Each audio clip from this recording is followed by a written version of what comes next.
Hello again, everyone. So we're taking a look here at the first essay, taking a look, and you'll notice that here's the prompt, different requirements here. I'm not going to go through and read this to you because that would be really boring. One thing that I would like to draw everybody's attention to is this one right here. Right? So the purpose for me doing these example papers is not for you to copy verbatim, but just to use it as a guide. So you have to think of a different word. You can't use the same word that I have used.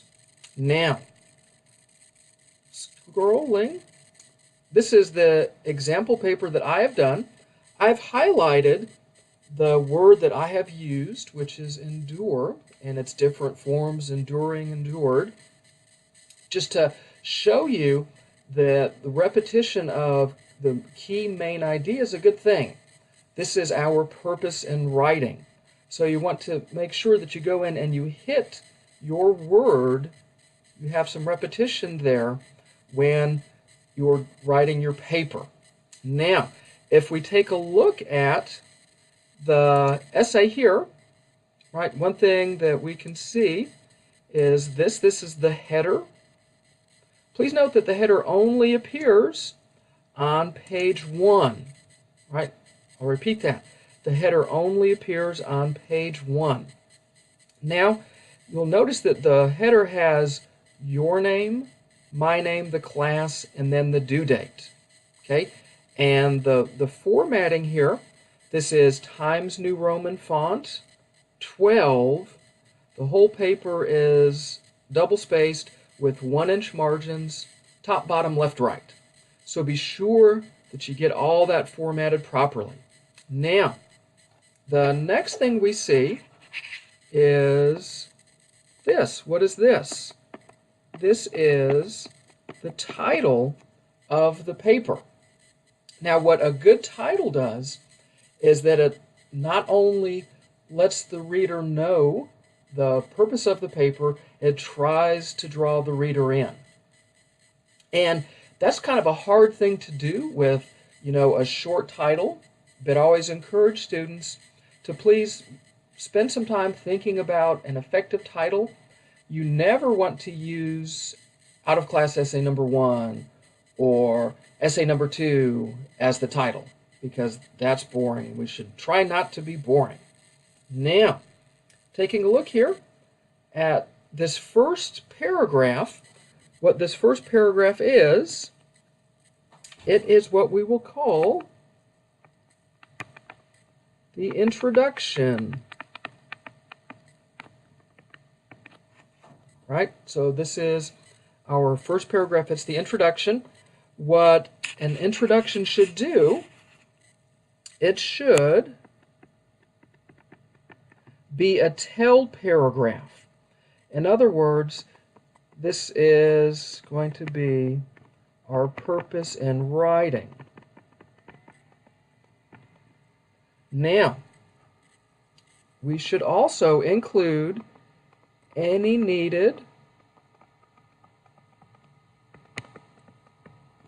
background information that would be helpful to the reader, and the last sentence should be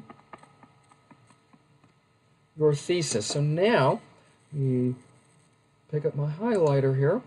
If we take a look here, right, what do we see at the end of the introduction? What do we see? We see my enduring occurred in the late 20th century when I was a graduate student, and I endured worrisome jobs, hunger, and frustration in completing my degree. So that's my thesis. Now, what do we see inside the thesis? This is what we talked about last week. This is the rule of 3. What do we see? Right? We see those 3 topics clearly listed out here, guys. Jobs, hunger, frustration. So now, once we do that, that's going to dictate what's going to happen inside the body of the paper. So what this is, and that funny capital letter P there is for paragraph. This is body paragraph number 1. What does body paragraph number 1 have to be about? It has to be about jobs. And that was a bad color there. My apologies. It has to be about jobs. Why does it have to be about jobs? Is because that's the first point that I have. Right, so that drops down. And look, what do we see? Jobs. So everything in this paragraph, I go through and talk about how I endured jobs when I was in graduate school. So everything dovetails off my thesis. Now, point number 2 in my thesis is hunger. So if we take a look, right, what do we see? Hunger. I'm following the rule of 3. Now you'll notice with this sentence here, this topic sentence of my second body paragraph, this contains, just like we talked about last week, a transition. How is this a transition? Work is the old idea, and I marry it to the new idea of hunger, right? So now, inside the second body paragraph, everything in here, this is example and development of how I endured hunger. So you'll notice the topic sentence as well as the concluding sentence both have the word endure because that is my word. Now, again, if we take a look at the topic sentence of body paragraph number 3, what do we see? Hunger, right? This was the idea up here that's being married to, boom, this new idea, right? So what do I have again? I have another transition. Transitions are good, right? They carry the reader from one idea to another. They help the paper to flow. So then, right, that's my third body paragraph, right? So this is body paragraph 3. Right, so I'm following the rule of 3, and you can see the repetition of my key word. Now, the 5th paragraph is what we will call the conclusion. Now, what happens with the conclusion is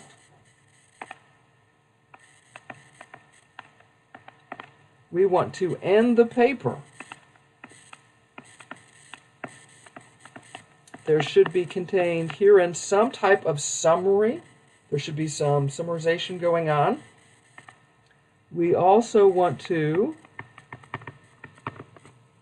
restate our thesis.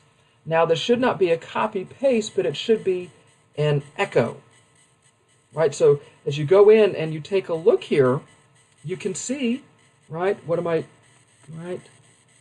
That was point number 1, right? Now this is an echo,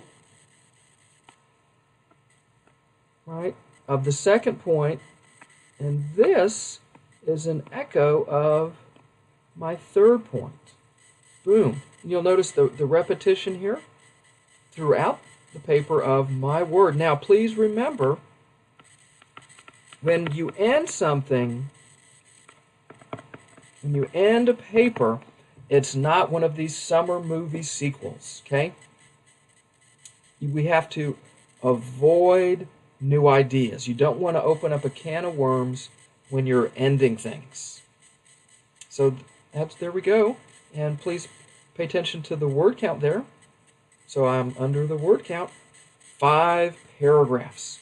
Introduction, 3 body, conclusion, clear thesis, follow the rule of 3. So what we'll do next, we'll go in and we'll take a look at some common errors that students of the past have made. So that's coming up next.